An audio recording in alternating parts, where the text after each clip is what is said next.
नमस्कार। हमारे चैनल में एक बार फिर से सभी दर्शकों का स्वागत है।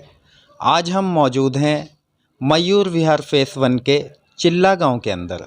आज हमारे ख़ास मेहमान हैं रोहित डेढ़ा जी, जो कि RWA के प्रेसिडेंट हैं। मौजूदा हाल ही में इन्होंने RWA का चुनाव जीता है तथा पूर्वी दिल्ली के भाजपा तथा किसान मोर्चा के उपाध्यक्ष हैं।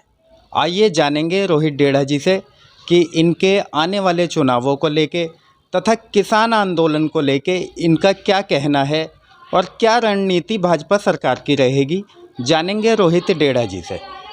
नमस्कार सर। नमस्कार। पहले तो मैं न्यूज़ 24 के लिए बहुत बहुत धन्यवाद जी आपका जी। और हमारा जो मुद्दा है, जो आज आपने भाजपा का मुद्दा रखा है, हमारा किसानों का जो मुद्दा रखा था, हमारे मोदी जी के लिए कोई ये ना सोचे कि हम डर गए हैं, उस वजह से हमने जल्दी डिसीजन, पिछले 1 सालों से किसान रोड पे बैठे हुए थे। हमको डिसीजन लेना होता तो जभी भी ले सकते थे हम, पर हमने सोच समझ के लिया, क्योंकि किसान का बेटा मैं भी हूँ।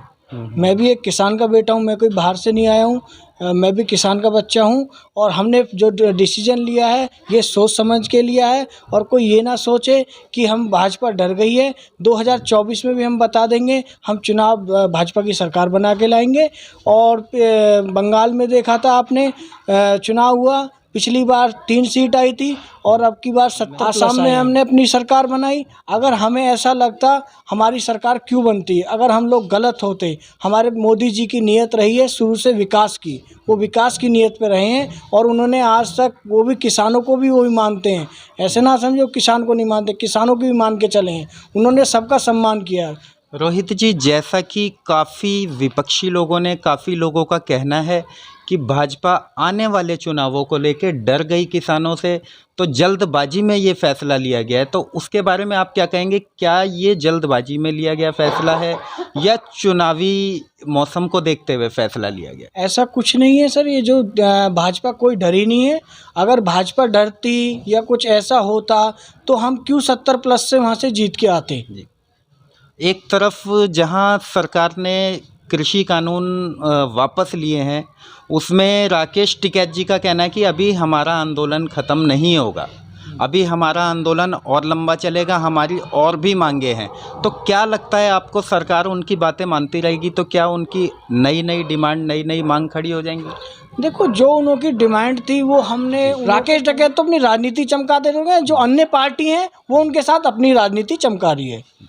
जबकि मोदी जी का कहना था कि MSP कानून किसानों के हित में लिया गया है, बावजूद इसके लोगों की समझ में नहीं आया। विपक्षी लोगों ने किसानों को काफ़ी कुछ कहा कि भाई ये आपके हित में नहीं है। तो क्या लगता है आपको, कहीं ना कहीं ये किसानों की जीत हुई है या हार हुई है? देखो, किसानों की जीत ऐसा नहीं है। किसानों के लिए जो मोदी जी ने फैसला लिया है, पिछले 1 साल से अगर हमें लेना होता तो उसी 15 दिन के अंदर भी हम डिसीजन ले सकते थे। हमने 1 साल सोचा है किसानों के लिए, जब ही तो फाइनल किया है। हमने भी तो टाइम लेके दिया है ना, हमने कोई एकदम जल्दी तो डिसीजन नहीं लिया है। जी।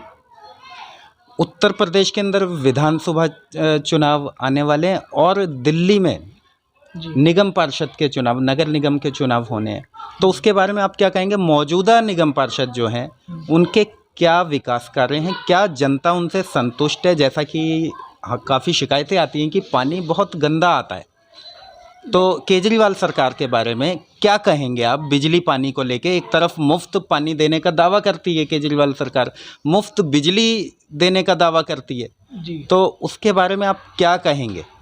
ऐसा है, देखो, केजरीवाल साहब ने जो किया है, दिल्ली के सीएम ने, उन्होंने अपनी राजनीति को जो किया है, केजरीवाल साहब ने 100 लीटर पानी किया।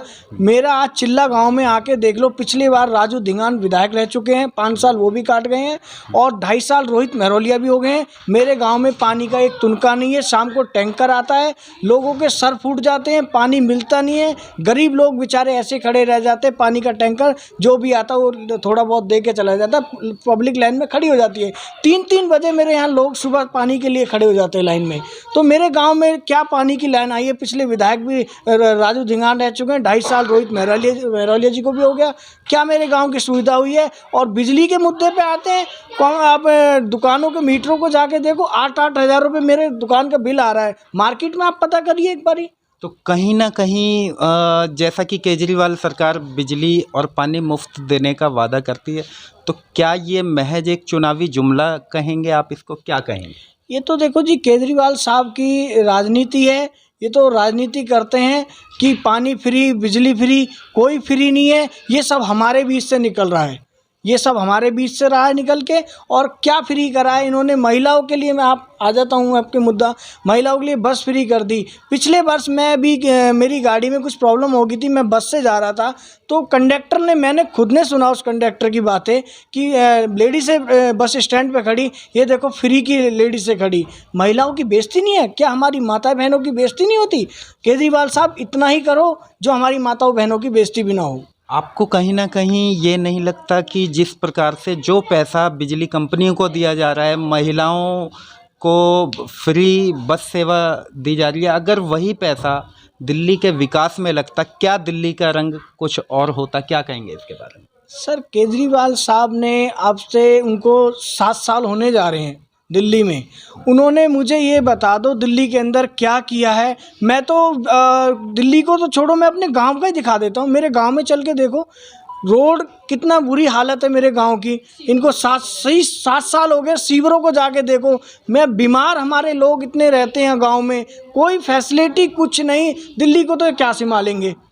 ये बाहर की बातें करते हैं, ये दिल्ली को ही संभाल लें।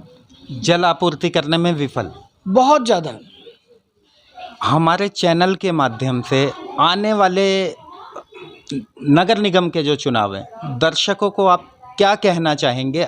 आपका नेता कैसा होना चाहिए, वो आप बताएं एक बार हमारे दर्शकों को। देखो, दिल्ली में भाजपा की सरकार होती तो दिल्ली में भाजपा की सरकार होती तो हम लोग सब निगम पार्षद भी जो हैं वो भी कुछ कर पाते। दिल्ली में केजरीवाल सरकार है, अब भाजपा के जो निगम पार्षद है, एमसीडी में भाजपा है, तो वो बेचारे क्या कर लेंगे? कहीं ना कहीं खींचातानी है। और इसका लेके केजरीवाल साहब को अपनी सीट को इस्तीफा देना चाहिए और भाजपा की सरकार बन के आएगी, उसके बाद हम काम करके भी दिखाएंगे। जब हमारी टांग खिंचाई होगी तो हम लोग कैसे काम कर लेंगे? उधर आम आदमी पार्टी की सरकार हो गई और दिल्ली में निगम में एमसीडी हो रही है, तो हमारी तो टांगें खींची जा रही है। भाजपा के निगम पार्षदों को फंड नहीं मिल रहा, वो बेचारे कहाँ से काम कर लेंगे? जिस तरीके से आप जिला उपाध्यक्ष किसान मोर्चा तथा भाजपा जी, तो किसानों को हमारे चैनल के माध्यम से आप क्या संदेश देंगे आंदोलन खत्म करने को लेकर? मैं अपने प्रधानमंत्री मोदी जी के लिए बहुत बहुत धन्यवाद करता हूं दिल की गहराइयों से। उन्होंने जो किसानों के लिए जो फाइनल किया है, उसका लिए मैं बहुत बहुत आभारी हूं अपने प्रधानमंत्री मोदी जी के लिए। बहुत बहुत धन्यवाद। किसान भाइयों को अब आंदोलन समाप्त कर देना चाहिए आपके? उनको कर देना चाहिए। उनकी मांगें जो थी वो पूरी हो गई हैं किसानों की। और हालांकि हम टकैत से नहीं डरे हैं, हमने सिर्फ किसान भाइयों के लिए, हमारे किसान भाई हैं, क्योंकि किसान का बेटा मैं भी हूं और हम किसानों के लिए खड़े हो जाएंगे। तो मोदी जी के इस फैसले का आप तहे दिल से स्वागत करते हैं? मैं उनका तहे दिल से स्वागत करता हूं मोदी जी के लिए, और उनके लिए हमेशा ही मेरा स्वागत रहेगा मोदी जी के लिए। जी, बहुत बहुत धन्यवाद। आपने अपना कीमती समय हमारे चैनल को दिया, हमारे दर्शकों को दिया। हमारे दर्शक आपके आभारी हैं, हम भी आपके आभारी रहेंगे।